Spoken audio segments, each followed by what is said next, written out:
नामांकन हमने कर दिया है हमारा, बहुत हम खुश हैं। और सबसे बड़ी खुशी की बात यह है कि आज अरविंद जी को बेल भी मिल गई है, वो भी बाहर आ गए हैं, तो हम उनके स्वागत की भी तैयारी कर रहे हैं। और इस चुनाव पे भी बहुत फर्क पड़ेगा उनके बाहर आने का। वो हरियाणा से ही हैं, हरियाणा के ही बेटे हैं और हम उनको यहीं लाना चाहते हैं। और तैयारी ऐसा है कि हमने एक गारंटी कार्ड निकाला है और हमारी 5 गारंटियां हैं हरियाणा को लेके। जैसे दिल्ली सरकार में और पंजाब सरकार में हम लोगों ने किया है फ्री बिजली, फ्री पानी, फ्री शिक्षा, फ्री मोहल्ला क्लिनिक, और उसके अलावा बेरोजगारी भत्ता, औरतों को भत्ता, जितनी भी औरतें 18 साल से ऊपर की उन सबको 1000 रुपये महीना दिया जाएगा।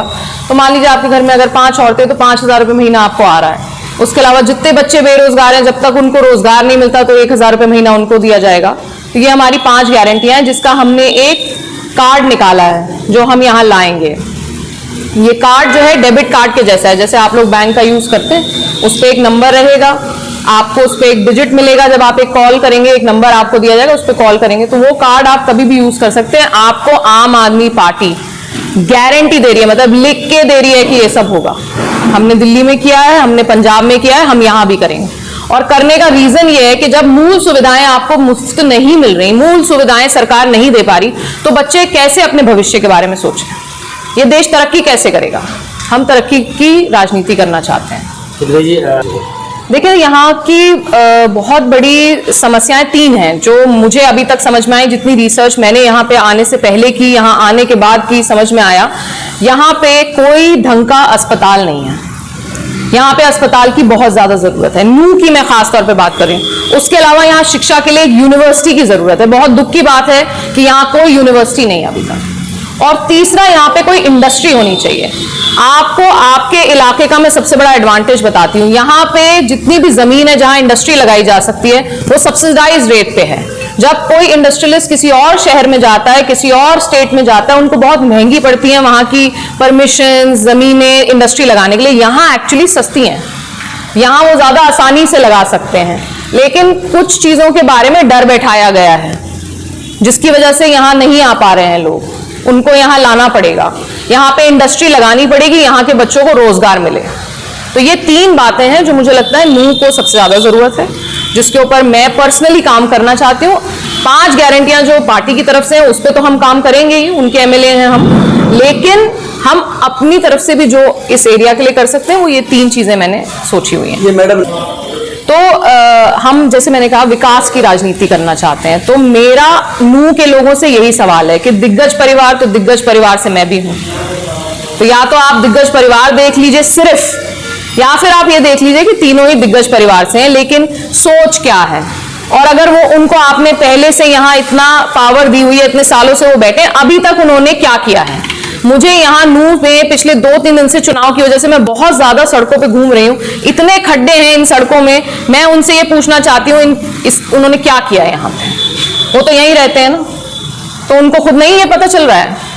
मेवात के लिए खास, जैसे मैंने आपको बताया, 5 गारंटियां हैं और जो 3 पॉइंट मैंने आपको बताया, यूनिवर्सिटी, अस्पताल और इंडस्ट्रीज हम यहाँ लाने की कोशिश करेंगे। तो वही मूलभूत सुविधाएं हैं कि आपके मेवात के रीजन को हम इतना तो कर दें कम से कम कि बच्चे यहाँ सोच सकें कि अपना शायद कोई कारोबार कर लें, कहीं विदेश चले जाएं, कुछ और सोचें, आगे बढ़े। हमारी आजादी को इतने साल हो गए, जैसे आप कह रहे 60 ही किलोमीटर दूर है, तो अभी तक बिजली पानी यहाँ का बच्चा सोच रहा है। आपने मुझे बहुत दुख हुआ ये बात कही कि ये पिछड़ा हुआ इलाका है। क्यों पिछड़ा हुआ इलाका है?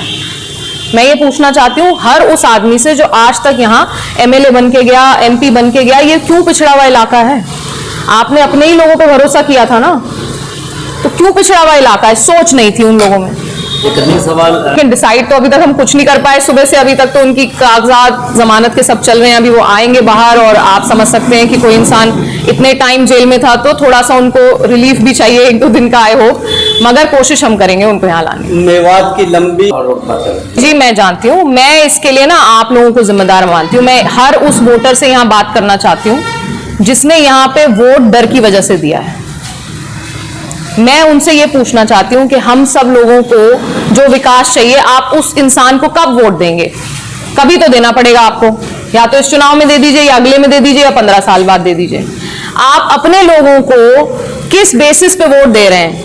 अपनी मैं भी हूं, लेकिन आप सोच भी तो देखिए ना उनकी। तो मुझे लगता है इसके लिए वोटर जिम्मेदार है। सबसे पहले हमें अपने मेवात को तो सबने इग्नोर किया है।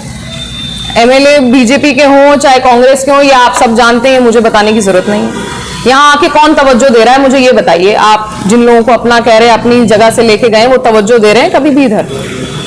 इन 3 विधानसभाओं पे किसी ने तवज्जो नहीं दी है। मैं पूरे मेवात रीजन की बात कर रही हूँ, और खास तौर पे नूह के ऊपर तो मुझे लगता है किसी ने तवज्जो नहीं दी है। मेवात क्या बात नहीं, जो उनकी मांगे होंगी उनको कंसिडर करेंगे, उनकी जो जरूरतें हैं वो हमें बताएं, तो फिर उस हिसाब से देखेंगे क्या उनको जरूरत है। क्या इंडस्ट्री, देखिए बेटी के नाते तो मुझे यहाँ बहुत प्यार मिल रहा है, पर मुझे आपके विधायक के नाते भी प्यार चाहिए ताकि मैं आपकी सेवा कर सकूं अगले 5 साल। तो बेटी के नाते तो मुझे यहाँ बहुत प्यार मिल रहा है, लेकिन थोड़ा भरोसा हमारे जैसे यंग पढ़े लिखे लोगों पे इस बात का भी कीजिए कि हमारी सोच जो है वो सोच आपके बहुत काम में आएगी अगले 5 साल और अगले 50 साल। तो अपने बारे में भी सोचिए, अपने बच्चों के बारे में भी सोचिए। जैसे अरविंद जी पे लोगों ने भरोसा किया क्योंकि वो भी यंग पढ़े लिखे आदमी थे, तो उन्होंने दिल्ली में वो सब करके दिखाया, तो हमें मौका दीजिए हरियाणा में भी। 3 गारंटी के अलावा पार्टी और क्या मैनिफेस्टो है जिसपे आपकी पार्टी काम करेगी? 5 गारंटियां हैं हमारी। अच्छा, 5 गारंटी जी, 5 गारंटियां, फ्री पानी, फ्री बिजली, फ्री मोहल्ला क्लिनिक, फ्री शिक्षा, अच्छी शिक्षा, और जो मैंने आपको बताया 1000 रुपए महीने का भत्ता औरतों को, बेरोजगारों। ये हमारा मेन मैनिफेस्टो है। मैं आपसे बहुत तहे दिल से ये गुजारिश कर रही हूं कि अपने फ्यूचर के बारे में सोचिए। इस बार चुनाव में अपने लिए और अपने बच्चे के लिए वोट डालिएगा। बड़ी बड़ी बातों को भूल जाइए, शोशेबाजी को भूल जाइए। आप ये सोचिए, जब आप अपने घर जाते हैं, जब आप पैसा कमाते हैं, आपका बच्चा स्कूल जाता है, जिस दिन वो बीमार पड़ता है उस दिन आपको किस तकलीफ से गुजरना पड़ता है और उसका इलाज कौन करेगा।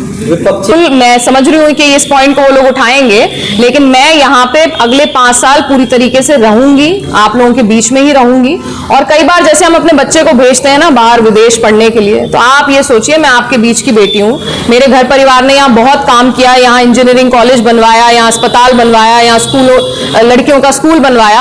आप ये सोचिए आपने बच्चे को बाहर भेजा था पढ़ने लिखने के लिए, मैं वहां से कुछ अच्छा ही सीख के यहाँ आई हूँ, आपकी अपनी हूँ, आपके साथ ही रहूंगी, आपके साथ ही काम करूंगी।